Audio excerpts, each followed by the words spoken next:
हूँ जी, पर ये कर्म से सर फूल की तरह खिल गई।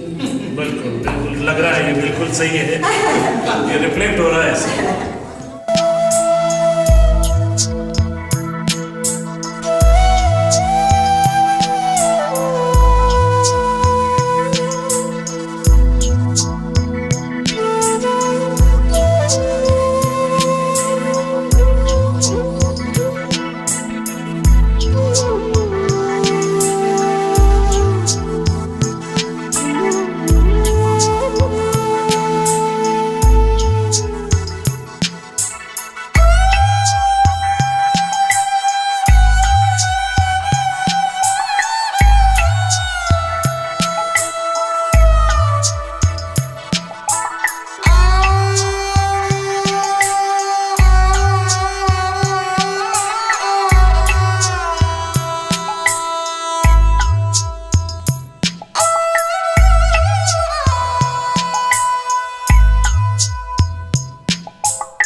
वडोदरा की मीनाक्षी जी की एकल चित्र प्रदर्शनी में आप सभी का स्वागत। और हम कोशिश करते हैं कि हम दूसरी अकादमियों के साथ करें, तो हर साल हम 5 से 7 solo exhibition Gujarat state Lalit कला एकेडमी की तरफ से हम लोग यहाँ करते हैं। और उसका जो मुख्य कारण है कि गुजरात ललित कला एकेडमी जो है कलाकारों को बहुत सपोर्ट करती है, ऐसी वो उनकी एक स्टेट पॉलिसी है। तो कम से कम 50 लोगों को हर साल वो अपने स्टेट से बाहर एग्जीबिशन करने का मौका देती है, और उनमें उनको फाइनेंशियली भी मतलब एक एग्जीबिशन का लगभग 1 लाख रुपीज़ उनको मिलता है, तो बहुत बड़ा सपोर्ट होता है। तो ऐसा हमारे राजस्थान ललित कला एकेडमी में ऐसा नहीं है, ऐसी कोई स्टेट पॉलिसी।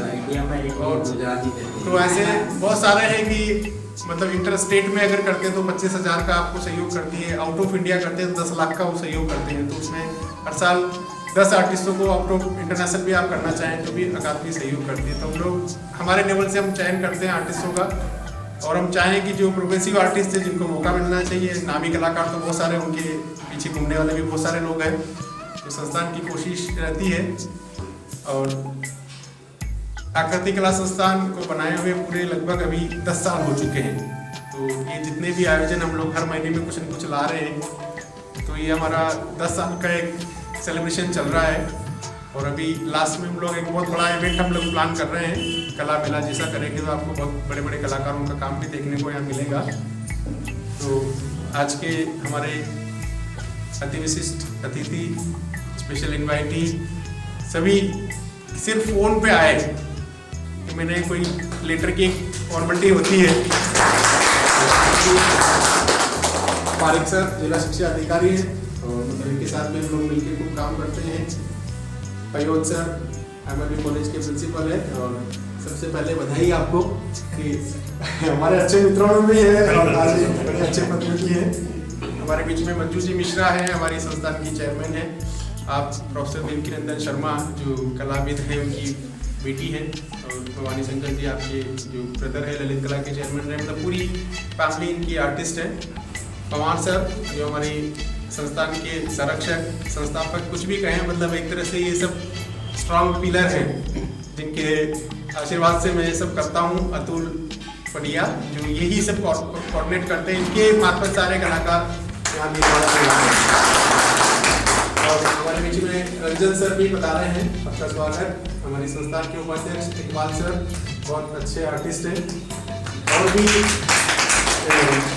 सॉरी नाम भूल गया मैं, प्रवीण जी हम लोग बचपन के साथ हैं, कॉलेज में प्रोफेसर है, लेकिन हम सबके रास्ते अलग थे। हम लोग पहले स्पीड पे कैसे जुड़ते थे, तो ऐसे साइकिलें ले लेके प्रोग्राम करते थे। प्रवीण बहुत बचपन के साथी है हमारे। तो अभी ये कॉलेज में प्राध्यापक हैं यहाँ, तो और मेरा अपना अलग रास्ता था, तो मैंने अलग रास्ता चुना। ये सब चीज़ें अलग अलग हैं, अपने अपने मूड होते हैं। तो आप सभी पधारें, और अच्छा लगा और कलाकारों को इस तरह आशीर्वाद देते रहें। तो मैं मीनाक्षी जी से निवेदन करूंगा कुछ बोले, आपको कैसा लगा यहाँ भिलौड़ा आके? मुझे एक बात बहुत अच्छी लगी कि एक फ़ोन पे आप लोग सब पधारे, क्योंकि मैंने देखा है ऐसे कि लेने के लिए जाओ, छोड़ने के लिए जाओ तो ये पहली बार मैंने यहाँ देखा। हमारे सब ऐसे ही होता है सभी अधिकारी लोग कोऑपरेट करते हैं, सीओ साहब नहीं आ पाए अभी उनका। ये मेरे लिए बहुत बड़ी बात है, आपकी सबकी मैं आभारी हूँ। और एक सबसे बड़ी बात, तुम लोग बच्चे लोग जो आर्ट करते हैं, अभी ये कितने साल के हैं आप? 76 रन कर रहे हैं और अभी भी पेंटिंग करते हैं। और आपको लग रहा होगा इनको देख के मतलब एक आर्टिस्ट लग रही है, शक्ल में भी वो सब चीज आ रही है। तो वो लाने के लिए बहुत मेहनत करनी होती है, वो लाने के लिए आर्ट को जीना पड़ता है। हम महीना भर में थोड़ा थोड़ा कुछ सीख के, थोड़ा कुछ ज्ञान करके 2-4 एग्जीबिशन में पेंटिंग करके हम लोग आर्टिस्ट नहीं बन सकते हैं। जैसे आप देख रहे हैं ना, इनकी शक्ल में भी आपको कुछ अलग रेडी है, ऐसा लग रहा है। ये चीज हम जब आर्ट को जिएंगे तब जाकर के वो क्रांति आपके फेस पे भी दिखेगी।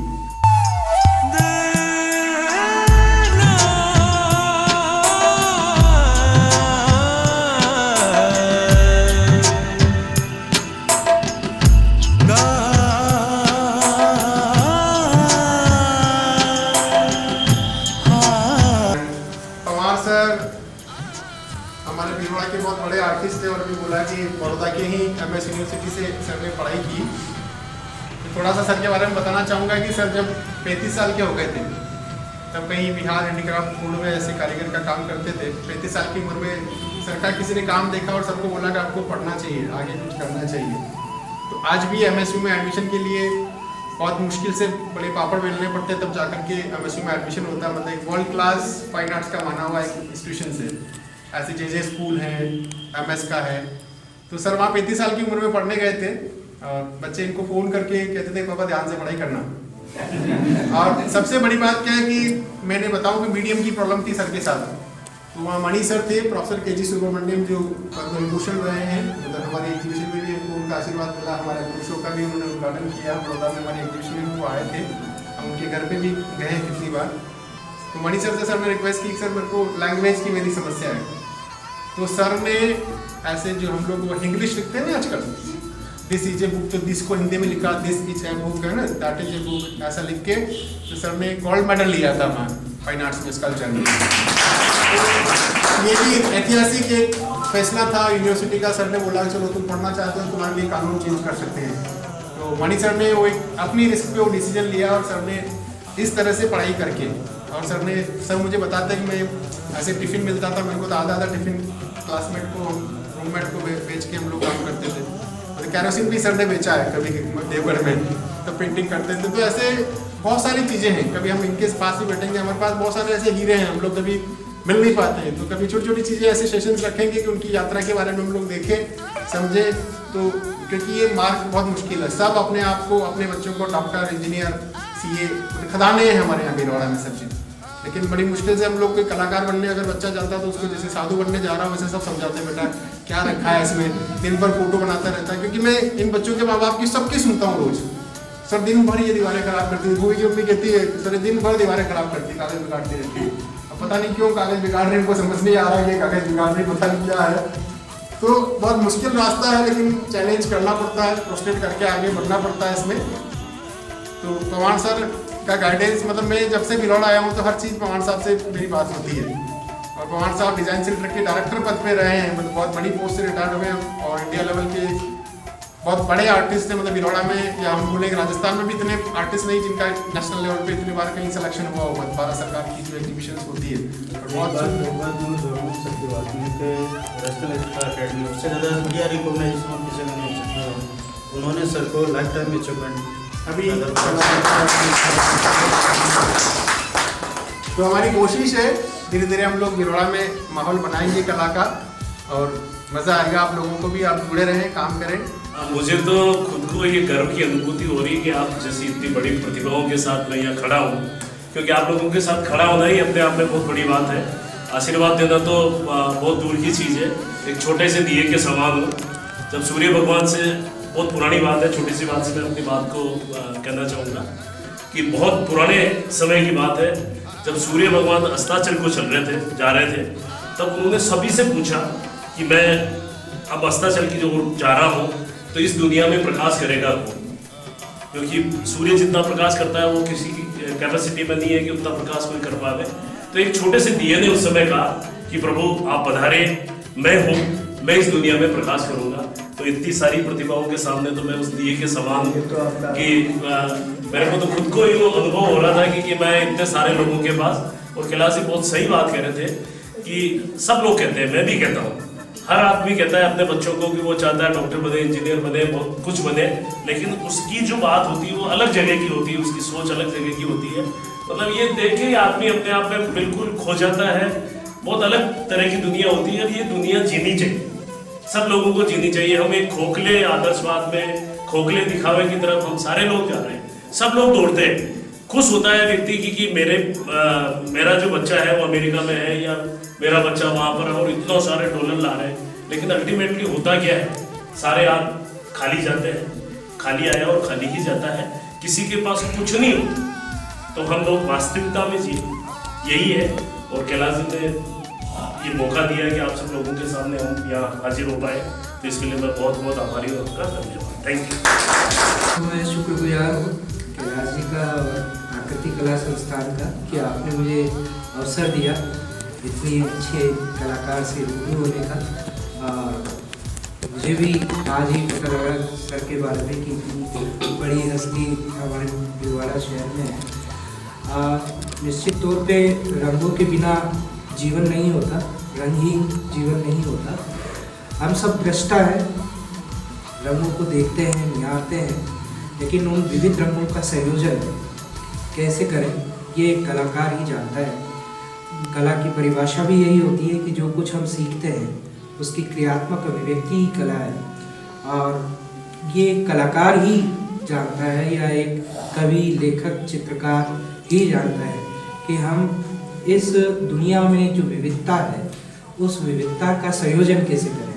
मैं समझता हूँ कि आज के दौर में ये एक बहुत बड़ी पीड़ा भी है पूरे संसार के सामने कि हम इस विविधता को एक रूपता की ओर ले जा करके पूरी प्रकृति की इस विविधता के साथ साथ समाज की विविधता को भी जब समाप्त करने का दौर चल रहा हो, उस दौर में मुझे लगता है कि ऐसी कोशिशें छोटे छोटे शहरों में होती रहनी चाहिए, और आकृति कला संस्थान इस कोशिश को निसंदेह बहुत बखूबी निभा रहा है। मैं अपनी कॉलेज में भी बात कर रहा था प्रिंसिपल बनने की बात, क्योंकि खुद हमारी पूरी टीम मनीष जी हैं, अनिल जी हैं, हम सब लोग कला के किसी न किसी क्षेत्र में कुछ न कुछ करते रहे हैं इतने सालों से। और जब आज हमारे पास कॉलेज की बागडोर है तो मैं सोच रहा हूँ कि कला को इस कॉलेज में पुनर्जीवित किया जाए, और हम आगामी दिनों में कला महोत्सव करने की सोच ही रहे हैं। बिल्कुल, तो मैं सर से कहूँगा कि हमारा जो भी सहयोग, क्योंकि हमारे पास इंफ्रास्ट्रक्चर है, बच्चे हैं, हमें तो चाहिए कि कोई उनको ट्रेन कर सके। तो बिल्कुल आपका स्वागत है, आप जब भी चाहें। हम बड़ा से बड़ा कार्यक्रम भी अगर कॉलेज में करना चाहें तो कॉलेज में आपका स्वागत रहेगा। और मैं चाहूँगा कि ऐसे कलाकारों से कॉलेज सर तैयार, आप तो आदेश करिए, पैसा चाहिए तो लाइन के सब लाइन कोई टेंशन नहीं है। इकबाल सर आज आपको भी सुनेंगे हम। मैं अक्सर कहता हूँ कला के बारे में कि विज्ञान हमारे विचारों को मशीनीकरण की तरफ धकेलता है, और कला हम मनुष्यों को मनुष्य बनाए रखने में मदद करती है। हमारी जो भी इमोशन, हमारी जो भी भावनाएं हैं वो हम कला के माध्यम से ही, मीडियम एक माध्यम है, कोई शब्दों के माध्यम से, कोई अपने भावनाओं के माध्यम से, चित्रकार जो है वो रंगों के माध्यम से बनाता है। असल में मैं कई बार महसूस करता हूँ कि चित्रकला और जो दर्शकों के बीच में इतनी दूरी क्यों आ गई, एक दूरी महसूस होती है मुझे, और उसका मूल कारण ये है कि हम चित्रों को उसके बाह्य रूप में देखते हैं। चित्र को हम ऐसे देखते हैं जिसको बाहर से जो कैसा दिखाई दे रहा है। जैसे आप किसी व्यक्ति को देखोगे तो आप उसके बाहर की जो पर्सनैलिटी उसी से आप उसका साक्षात्कार पाओगे, उसी को देख पाओगे भाई उसका चेहरा कैसा, कपड़े कैसे पहनता है। लेकिन उसकी जो इनर पर्सनालिटी है वो जब तक आप उसके साथ नहीं रहोगे तब तक आपको पता नहीं चल पाएगी। यही चीज़ कला के बीच में भी है। आपको अगर फूल दिख रहे हैं तो वो आप उनको केवल फूल मत मानिए, फूल नहीं है। उन फूलों के साथ जो आप फील कर रहे हैं, जो अनुभूति कर रहे हैं, वो बहुत इंपॉर्टेंट चीज़ है। मैडम की ये जो पेंटिंग्स आप जो भी देख रहे हैं, मैडम ने रियल एंजॉय कब किया होगा, जब इनको बना रही होगी, जब उस यात्रा से गुजर रही होगी, कि जब वो अपने रंगों से, अपने हाथ से, अपने ब्रश को लेकर जब वो कलर भर रही होगी, उस टाइम जो उनकी फीलिंग रही होगी, उस टाइम जो उन्होंने एंजॉय किया होगा, वो एंजॉय उनके बाद में नहीं आया होगा उन्हें।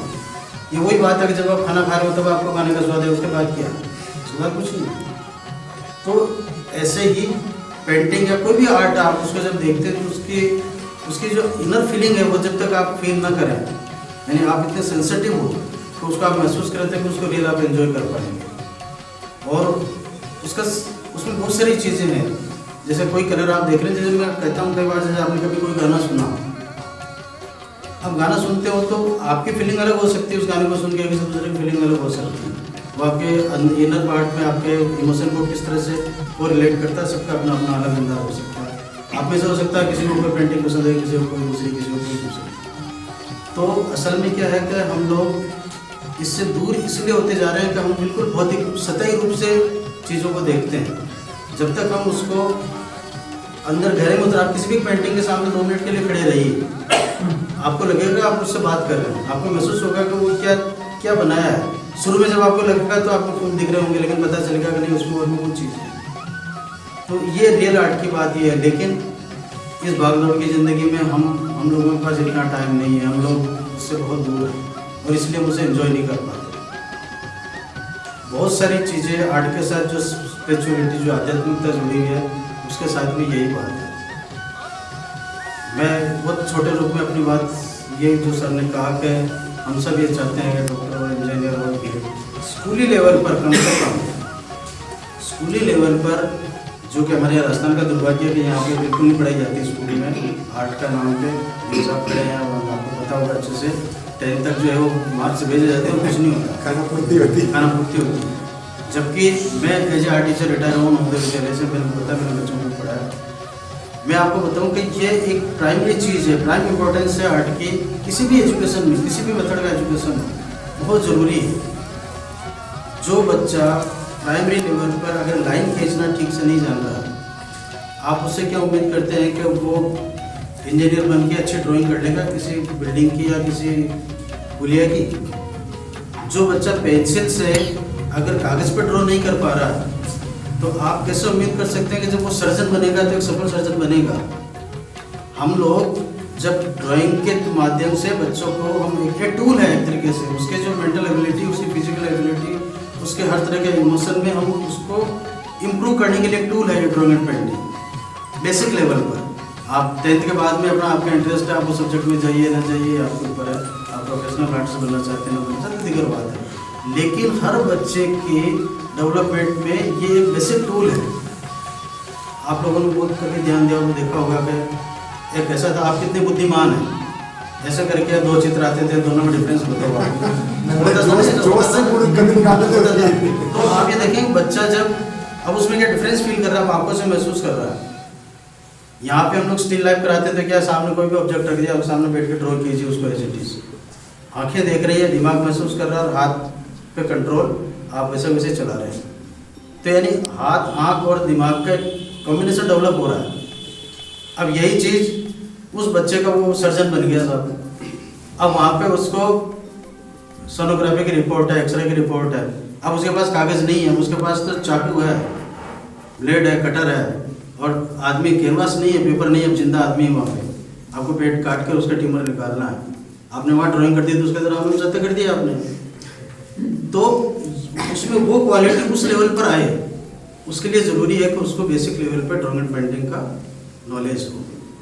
तो मैं ये चाहता हूँ कि सभी लोग, आप जो भी लोग इस विचार के होंगे साहब बच्चों को क्या है ड्राइंग में लग रहा है, क्या कर रहा है इधर उधर, तो वो इसको, उसकी भावनाओं को मारे नहीं बल्कि उसे प्रोत्साहित करें।